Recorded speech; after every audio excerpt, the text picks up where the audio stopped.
아펜젤러 언더우드 한국 선교 130주년을 기념하는 국제 심포지엄이 개최됐습니다.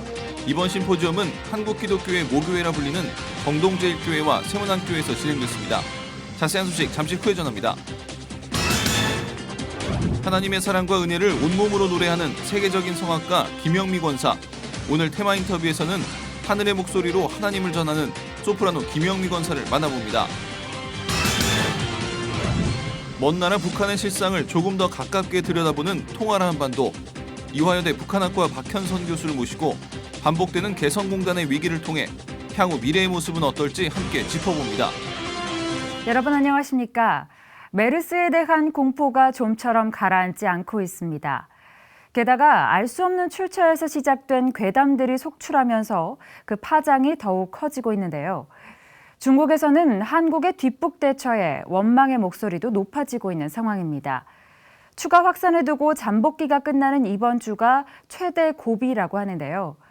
보건당국이 초기 방역에 실패했던 그 지점부터 하나하나 되짚어서 기본부터 다시 바로잡아가는 길, 지금은 이것이 최선의 방법일 겁니다. 시즌의 매거진 굿데이, 오늘은 6월 2일 화요일입니다.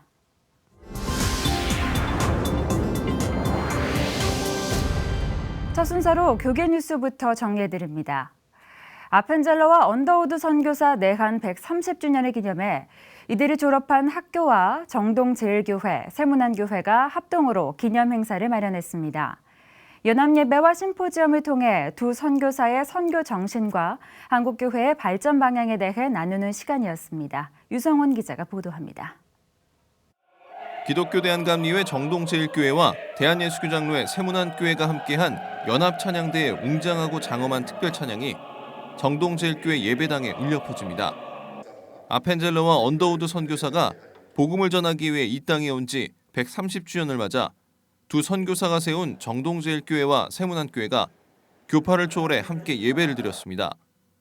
예배는 초기 선교 정신으로 되돌아가자는 의미로 기독교가 전파될 당시의 형식대로 진행됐습니다. 행사 첫날 연합예배에서 말씀을 전한 세문안교회 이수영 목사는 하나님께서는 하나님을 경외하는 사람들로 세상이 가득 차길 원하신다며 아펜젤러와 언더우드는 안주하지 않고 복음을 전하기 위해 조선으로 왔던 위대한 선교사들이라고 말했습니다. 지금의 우리의 삶에 만족하고 예수 그리스도의 복음을 전하려 흩어져 나아가야 할 사명을 망각해서는 안 된다는 것입니다. 이후 거룩한 하늘의 식탁에 초대된 성도들은 하나님께 감사드리며 성찬과 평화의 교제 순서를 가졌습니다. 아펜젤러와 언더우드의 모교인 미국 드류대학교 신학대학원장과 뉴브런스윅 신학교 총장은 파송과 축도를 맡아 연합예배의 의미를 더했습니다. 다음 날 세문안교회에서 열린 폐회 예배에서는 정동제일교회 송기성 목사가 설교했습니다. 송 목사는 두 선교사들은 죽음을 두려워하지 않았다며 우리가 선교사들의 사랑을 본받아 한국교회에 꺼져가는 불길이 다시 뜨겁게 타오를 수 있도록 엎드리자고 강조했습니다. 언더우드 선교사님, 아펜젤러 선교사님, 그분들은 사랑의 실체를 우리에게 보여주셨고 사랑의 위대한 섬김의 삶을 우리에게 영적인 유산으로 남겨주신 줄로 믿습니다. 정동제일교회와 세문안교회, 드류대학교와 뉴브런스윅 신학교가 함께 채택한 공동기도문에는 한국교회를 향한 자기반성과 권면, 그리고 연합에 대한 내용이 담겼습니다. 하나님께서 이 땅에 그들을 보내신 뜻을 깊이 되새기며 그 뜻을 잘 받들기를 원합니다. 두 선교사를 파송한 교단들은 서로 달랐지만 한 형제같이 하나 되어 협력했던 것처럼 저희에게도 진정한 연합정신을 갖게 하여 주옵소서. 한편 심포지엄은 아펜젤러와 언더우드의 선교 정신과 현대 한국교회의 발전 방향을 주제로 진행됐습니다. 첫날 뉴브런스윅 신학교 코클리 교수가 두 선교사의 신학교 시절을 회상하는 강의를 비롯해 3명의 교수들이 한국교회의 현실을 되돌아보는 취지의 강의가 이어졌습니다. 선교 130주년을 맞아 두 교회와 두 신학교가 연합한 이번 심포지엄이 한국교회의 현실을 진단하고 화해와 협력 정신을 널리 알리는 계기가 되길 기대해봅니다. C채널 뉴스 유성훈입니다. 2015 성령 한국 청년대회가 감리교 창시자 존 웨슬리의 회심 277주년을 기념해 회심이라는 주제로 막을 올렸습니다. 자리에 함께한 기독 청년들은 회심으로 더 큰 하나님의 비전을 세우길 바라며 뜨겁게 기도했습니다. 최은원 기자의 보도입니다. 기독교대학 감리회의 성령한국청년대회는 뜨거운 찬양과 기도, 살아있는 강연으로 기독 청년들에게 큰 호응을 받아왔습니다. 올해는 감리교회 창시자 존 웨슬리의 회심기념일인 5월 24일에 맞춰 예년보다 석 달 앞당겨졌으며 오케스트라와 밴드 공연이 어우러진 찬양을 시작으로 그 막을 올렸습니다.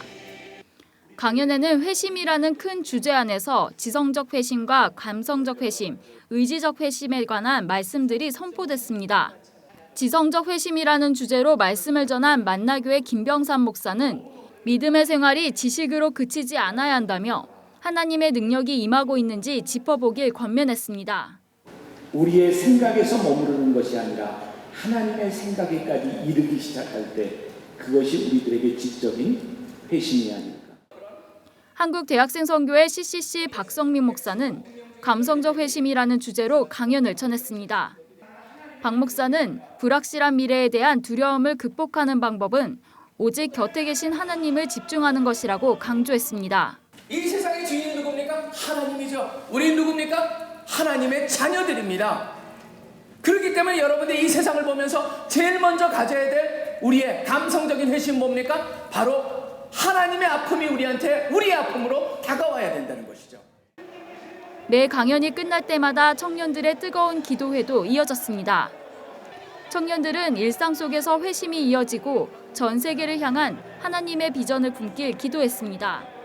성령한국청년대회에서 뿌려진 믿음의 씨앗들을 통해 수많은 청년들이 세상을 변화시키는 역사를 이룩할 수 있길 소망해봅니다. C채널 뉴스 최은원입니다. 동성애 축제로 알려진 퀴어 축제의 시작을 일주일여 앞두고 한국교회 5개 단체가 한 목소리를 냈습니다. 이들은 퀴어 축제를 비롯한 동성애 조장에 대한 반대 의사를 표명했습니다. 정혜민 기자입니다.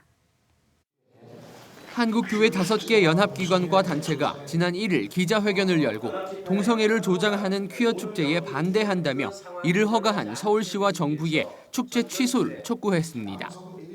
이들은 지난 축제 현장에서 나타난 모습이 시민들에게 충격을 주었고 당시 영상은 일부 사이트에서 청소년 유해 매체물로 분류되기도 했다며 이를 열도록 승인한 서울시는 업무상 월권을 행사한 것이라고 비판했습니다. 그러면서 동성애자에 대한 비판과 차별을 하진 않지만 동성애를 조장하는 행위는 사회 가치관을 무너뜨릴 수 있다며 이를 좌시하지 않겠다고 밝혔습니다. 우리 사회 가치관을 무너뜨리고 자녀들의 장래와 생명을 위태롭게 할 매우 위험한 사태에 대해서는 결코 좌시하지 않을 것을 명백히 밝힌다. 이 밖에도 보건복지부와 질병관리본부에는 동성애와 관련된 에이즈 문제에 대해 밝힐 것을, 교육부에는 동성애 관련 교육을 중단할 것을 촉구했습니다. 한국장로교총연합회 황수원 대표회장은 교계가 힘을 모아서 동성애 문제를 막아야겠다는 생각에 모이게 됐으며 국민들에게 동성애가 얼마나 무서운 것인지 확인시켜주고 싶다며 이번 모임의 취지를 설명했습니다. 정책 당국자들에게는 좀 침을 맞는 그런 기회가 됐으면 좋겠고 국민들에게는 동성애가 얼마나 무서운 것인가를 좀 확인하는 그런 시간이 됐으면 좋겠습니다. 한편 이날 참여한 기관은 한국교회연합과 한국기독교총연합회, 한국장로교총연합회와 미래목회포럼, 한국교회언론회 등 5개 단체입니다. 이들은 이날 한국교회 동성애 대책위원회를 공식 출범하고 앞으로 퀴어 축제 반대 캠페인과 동성애 관련 논문집 발간, 전문 상담사 양성 등 관련 사역을 이어나갈 계획이라고 밝혔습니다. C채널 뉴스 정의민입니다. C채널 방송의 결혼 세미나 개최 소식을 비롯한 그 밖의 교계 소식 이어서 전해드리겠습니다. 한신교회와 미래목회 포럼, 호산나 선교회가 주최하는 고 이중표 목사 추모 10주기 세미나가 자기 죽음과 살림의 목회를 주제로 7월 6일부터 8일까지 분당 한신교회에서 열립니다.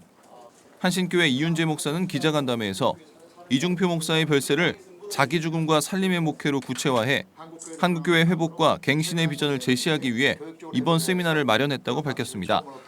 3일간의 일정으로 열리는 전국 목회자 세미나는 자기 죽음과 살림의 목회를 주제로 한 강의와 고 이중표 목사 별세 10주기 추모 예배, 별세 신앙과 한국교회에 관한 좌담회 등이 진행될 예정입니다. 시채널 방송은 지난 5월 30일 서울 성동구 보테가마지오에서 웨딩 컬리지 결혼을 디자인하다를 주제로 결혼 세미나를 개최했습니다. 결혼을 앞둔 예비부부 9쌍이 참석한 세미나에서는 크리스천 데이트 송유창 대표가 참석자들 대상으로 개인 기질 테스트를 비롯해 커플 성격 검사와 분석을 했습니다. 박상훈 재무상담사는 결혼 준비를 하면서 겪는 어려움에 대한 해결책과 결혼 전후 재무관리법에 대해 소개했고, 보테가마지오 박지석 회장은 결혼은 스토리라는 주제로 강의했습니다. 시채널은 크리스천 가정을 꿈꾸고 있는 예비 부부를 대상으로 하루 안에 결혼 준비에 필요한 정보를 전하기 위해 이번 세미나를 마련했다고 전했습니다. 이번에는 나라 밖 소식입니다. 한 이집트 여성이 카이로 빈민가에 사는 기독교인들, 특별히 아이들에게 희망을 전하고 있다고 하는데요. 이 소식 지금부터 함께 만나보시죠. Picking through tons of trash each day, sorting out recyclables. For the many Christians living in Cairo's garbage slums, it's the only life they know. Many of them had a lot of discrimination and persecution in the rural areas, and when they've migrated into the city, there was no place really to live except in the trash for many of them that were poor, mostly driven by the bad economy, but in part by the discrimination for jobs. They decided to sift through the trash. It's the most efficient recycling operation in the world. And those who visit these Cairo neighborhoods will see garbage everywhere, in the streets, and even piled inside the homes of the Zebelin, the garbage people. Many children here do not attend school. They spend their days picking through the garbage to help their families earn a few dollars per day. It's a hopeless existence, but one Christian's goal is to give them love today and a future tomorrow. Mama Maggie, as she is known, hopes to give them a chance at life. Marty Makari is the co-author of a new book about Mama Maggie's work. A Johns Hopkins Hospital surgeon, Makari traveled to Cairo to learn more about the ministry. Unlike Mother Teresa, who essentially came from poverty and took a vow for poverty, Mama Maggie came from wealth, and during an encounter when she was a successful marketing executive, connected with a child in the garbage slums, a famous district of Cairo that's been mostly neglected. She found joy and happiness there and returned over time. She eventually gave up her marketing career and started a ministry called Stephen's Children. Today, 500 full-time staff members and hundreds of volunteers serve more than 30,000 children every day. The kids forego some of their garbage picking for several hours of fun and education. Now, Mama Maggie's ministry has more than 90 of these community centers throughout Egypt. And children like these come here not only to learn reading and writing and arithmetic and also values, but how to dream big. Well, many times when the kids are asked, what do you want to do when you grow up, they've never really thought that far in advance. And some of the kids, can you believe, have never been called by their name by anyone, but no one's ever valued them and asked them that question. One girl said she only dreamed of having a piece of tomato to eat. Another child said his dream came true at a Stephen's Children camp. He actually slept in a bed. But dreaming big means learning a skill. Mama Maggie's ministry teaches the children a trade like shoe and clothing manufacturing, marketable skills for earning money and serving others, whether in the garbage slums or elsewhere. They're not talking about getting out of the garbage district. They're talking about serving the garbage district. And sure enough, a good number of the full-time staff were kids in the ministry themselves, have graduated and want to give back. I've met doctors that work in the clinics over there, and they're working for almost no money. 7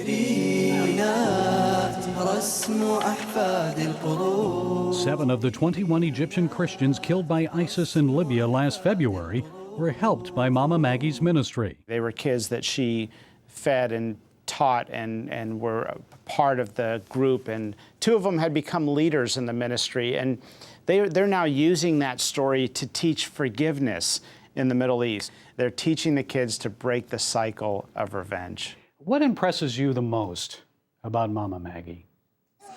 Well, I think it's the humility. It is amazing to see that sort of genuine selflessness in a world where you so rarely see it. You know, Gary, when I came back, the thought of being upset at the cab driver or frustrated with the bank ATM or something like it. Just put everything in life in perspective. A perspective of serving and helping, bringing hope and dignity to the most neglected places.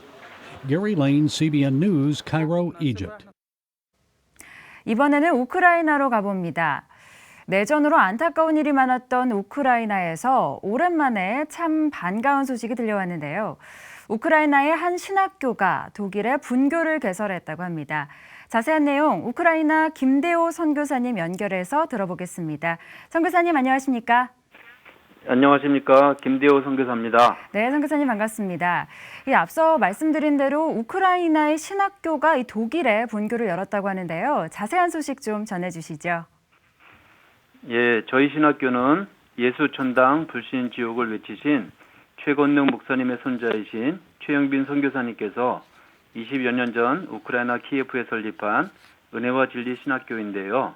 네. 지난해까지 총 16회 졸업식을 통해 389명의 졸업생을 배출하였습니다. 네. 정규과정 신학학사 및 석사, 인텐시브 신학학사 및 석사 과정, 그리고 간호선교사 과정 등 올해 150여 명의 학생이 공부하고 있습니다. 네. 그런데 이제는 하나님께서 저희 신학교를 통해 우크라이나뿐만 아니라 죽어가는 유럽을 섬기는 도구로 사용하고 계심을 봅니다. 그 증거 중 하나가 독일의 저희 신학교 분교가 지난 3월에 개설된 곳입니다. 네. 저는 30여 년 전 대학에서 러시아어 및 문학을 전공했는데 하나님께서 부족한 저를 우크라이나에 보내시고 또한 독일에 분교를 설립하는 일에 도구로 사용하심에 감사드릴 뿐입니다. 네, 참 감사한 일인 것 같은데요. 우크라이나 내에 신학교가 어느 정도 되는지 궁금하고요. 또 특별히 독일의 분교를 개설하게 된 배경이 어떤 것인지도 좀 궁금합니다. 예, 아마 많은 사람들이 어떻게 우크라이나에 있는 신학교가 유럽의 심장부인 독일에 신학교 분교를 개설했는가 하고 의문을 가지실 것입니다. 네. 그런데 그 배경은 다음과 같습니다. 독일에는 디아스포라 러시아인들이 400만 명이 거주하는데 그들 중 신앙을 가진 사람들이 모여 러시아로 예배를 드리고 있습니다.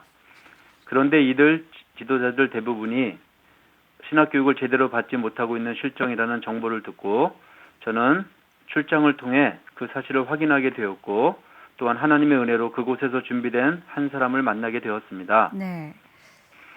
그분은 우크라이나 목회자로서 6년 전 선교사로 독일에 오셨으며 유럽의 부흥을 위해 기도하고 계셨습니다. 그리고 러시아 디아스포라들을 위한 신학교육의 필요성을 느끼던 중이지만 어떤 해결 방법도 찾지 못하고 있던 중 저희 신학교 분교 제안에 대해 공감하게 되었습니다. 네. 하나님께서는 잘못된 신학과 인본주의로 죽어가는 유럽을 살리기 위해 우크라이나와 한국 교회를 사용하시고자 하심을 저는 알게 되었습니다. 네. 독일 분교 집중과정 첫 번째 그룹에 18명이 등록하고 30여 명이 청강하는 놀라운 일이 있었는데 앞으로는 더욱더 많은 사람들이 등록하며 여러 그룹들이 생길 예정입니다. 지금 이들 지도자들 통해 현지 교회가 영적으로 크게 부흥하는 역사가 일어나고 있습니다. 네. 사람의 시각으로 보면 유럽 선교가 불가능해 보일 수 있는데 하나님께서 역사하시면 가능하며 특히 믿음으로 순종하며 행할 때 기적이 일어남을 체험하게 되었습니다. 이렇게 놀라운 일을 이루시는 하나님께 찬양을 드릴 뿐입니다. 네, 참 소식을 듣는 저희도 기쁜데요. 사실 우크라이나 같은 경우는 아직도 내전의 위협이 끊이지 않는 곳이기 때문에 그 어느 곳보다도 기도가 더욱 절실히 필요한 것 같은데요. 현재 우크라이나 상황은 좀 어떻습니까? 예, 지금 우크라이나는 유로 마이단 혁명 이후 크림반도가 러시아에게 빼앗긴 상태이고 예. 또한 동부 지역 내전으로 수천 명이 사망하였고 아시다시피 수백만 명이 고통을 당하고 있는 상태입니다. 네. 하지만 선교사들은 생명을 걸고 현지인들과 함께 죽으면 죽으리라는 각오로 그 자리를 지키고 있었습니다. 네. 이런 정치적 혼란 속에서도 오히려 기독교인들은 정말 우크라이나를 사랑하는 마음으로 혁명 장소에 기도 장막을 만들고 그곳에서 오직 하나님께 구원을 호소했습니다. 네. 국가가 위험할 때 기독교인들이 희생하며 앞장섰기에 개신교에 대한 이미지가 좋으며 비록 인구의 3%밖에 차지하지 않지만 개신교인들은 정말 열심히 그리고 성실하게 사회 구성원으로서 묵묵히 살아가고 있으며 네. 특히 수많은 젊은이들은 구소련 및 유럽의 선교사로 헌신하고자 하는 비전을 갖고 있습니다. 내전으로 인해 우크라이나의 경제적 상황은 너무나 좋지 않은데 이런 문제가 속히 회복되도록 기도해 네. 주시기 바랍니다. 그러나 이렇게 힘든 상황이 오히려 영적으로는 기회라고 생각하는데 수많은 영혼들이 회개하고 예수님을 영접하도록 더욱 기도를 부탁드립니다. 네. 더불어 독일 분교를 통해 유럽의 영적 재부흥이 더욱 가속화되도록 기도를 부탁드립니다. 네, 이 어려운 상황 속에서도 우크라이나 신학교를 통해서 또 유럽 선교를 이뤄가시는 하나님의 놀라운 섭리를 다시 한번 발견하게 되는 것 같습니다. 유럽 선교에 많은 열매들이 있기를 저희도 좀 기도하겠습니다. 선교사님 오늘 소식 고맙습니다. 예, 감사합니다. 네.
매주 이 시간 통하라 한반도에서는 최근 전해지고 있는 북한 관련 소식들을 통해 북한 사회를 좀 더 가까이 만나보고 있는데요.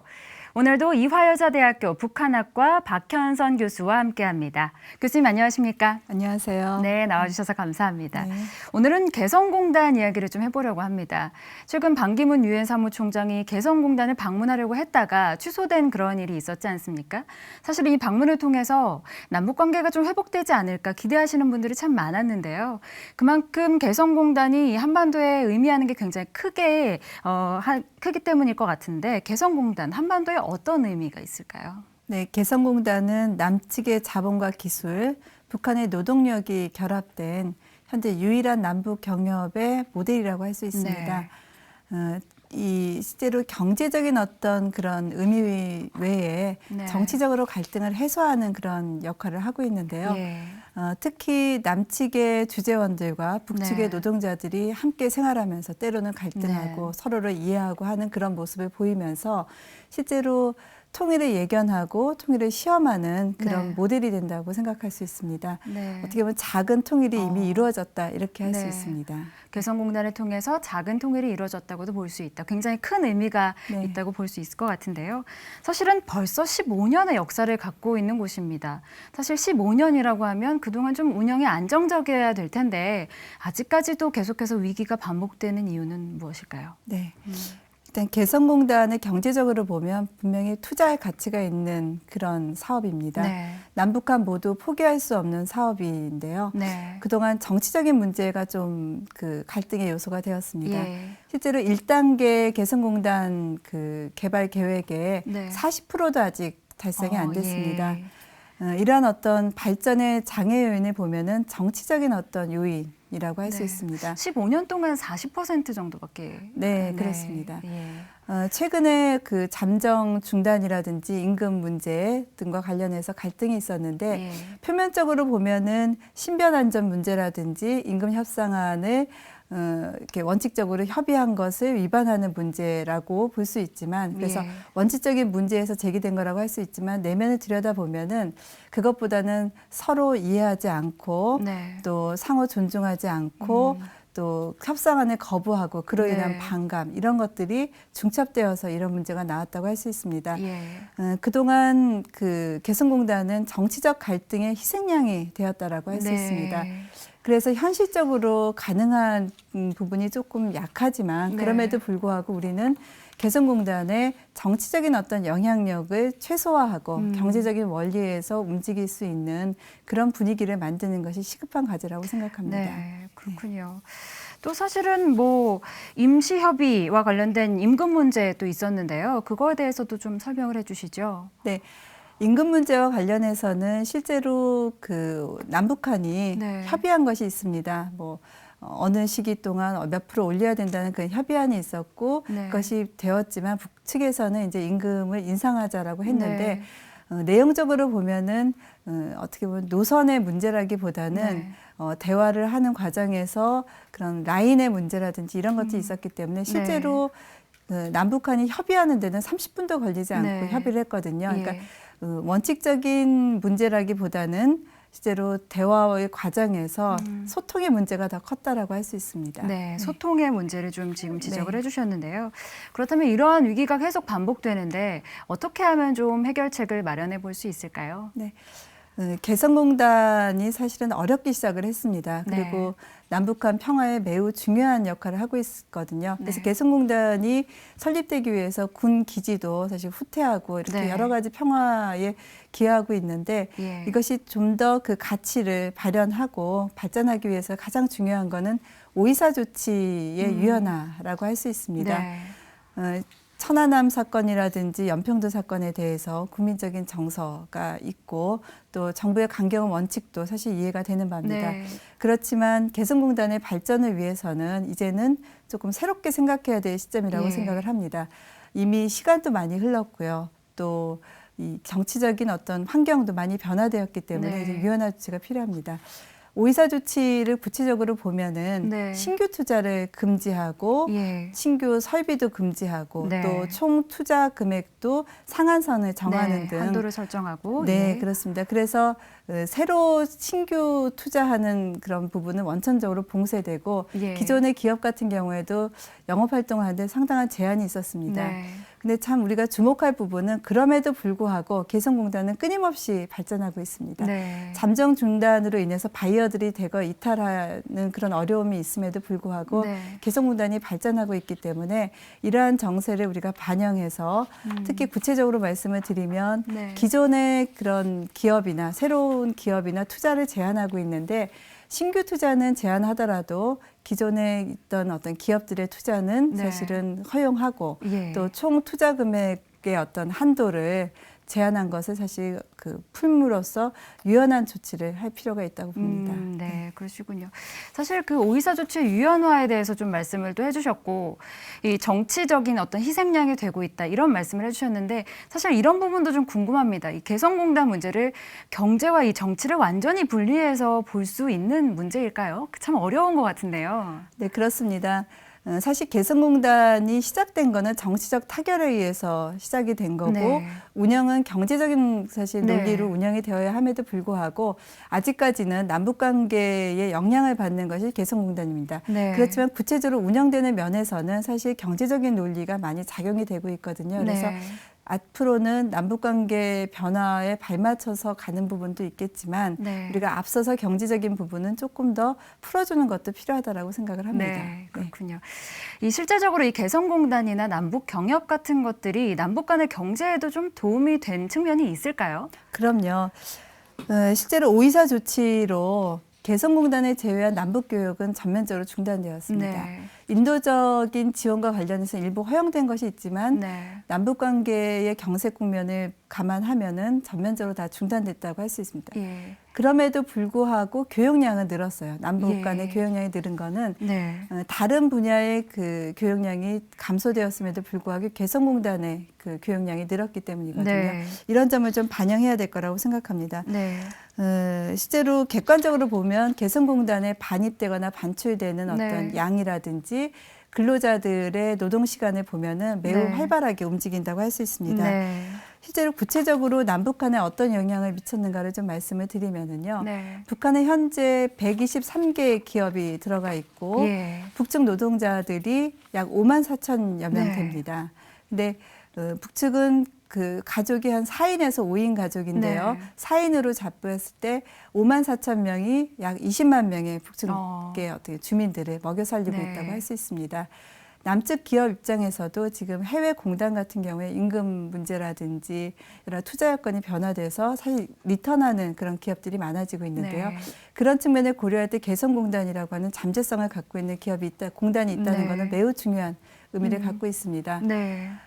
실제로 개성공단이 잠정 중단되었을 때 미얀마의 한 봉제 공장 같은 경우에 네. 수주량의 4배 정도 늘었다고 했습니다. 그래서 행복한 비명을 질렀다고 하는데요. 네. 개성공단의 위기가 해외 공단에는 사실은 기회가 됐다라고 할 수 있습니다. 네. 이것은 반증하는 부분이 개성공단에 그만큼 가치가 있다라는 것을 의미한다고 할 수 있습니다. 네. 그래서 우리가 앞으로는 개성공단에 대해서 좀 전면적인 전향적인 그런 조치가 필요하다고 생각하는데요. 네. 여러 가지 잠정 중단이라든 임금 인상의 위기에도 불구하고 개성공단의 진출을 희망하고 사실 의뢰하는 기업은 꾸준히 늘고 있습니다. 그리고 개성공단이 이미 입주한 기업의 경우에도 네. 투자라든지 설비 투자라든지 노동자들을 계속 증원하게 요구하고 있거든요. 네. 약 10만 명까지 요구를 하고 있습니다. 현재 5만 4천 명이 있기 때문에 한 2배 정도 요구하고 있기 때문에 개성공단의 그런 여건이 이루어지면 매우 발전할 거라고 생각합니다. 네. 이 개성공단 외에도 금강산 관광 문제가 아직도 묶여 있는데요. 해법이 무엇이 있을까요? 네. 원칙적으로는 금강산 관광이 재개되기 위해서는 오이사 조치가 해제되어야 됩니다. 네. 근데 북한으로서는 지금 우리 정부에 금강산 관광 재개를 상당히 강력하게 요구하고 있는 바입니다. 네. 이것은 북한이 경제 개발을 하기 위해서 그 시드머니가 필요한데 네.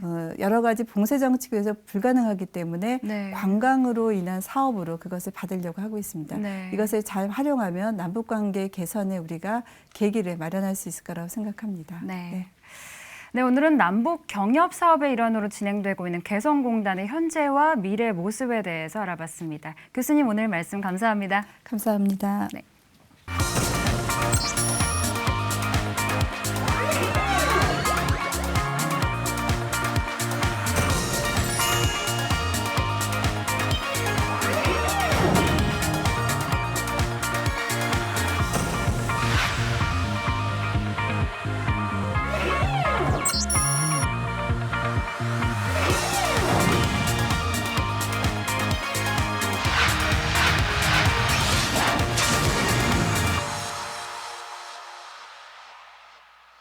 C채널 매거진 굿데이는 여러분이 직접 참여하실 수 있는 방송입니다. 아래 전화번호와 이메일로 언제든지 연락 주시기 바라고요.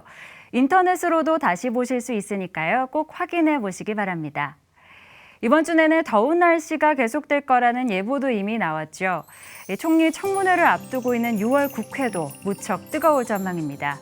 부디 소모적인 전쟁이 아닌 진실과 정의를 세우는 자리가 되길 기대해 봅니다. 오늘 순서는 여기까지고요. 저는 다음 시간에 인사드리겠습니다. 여러분 고맙습니다.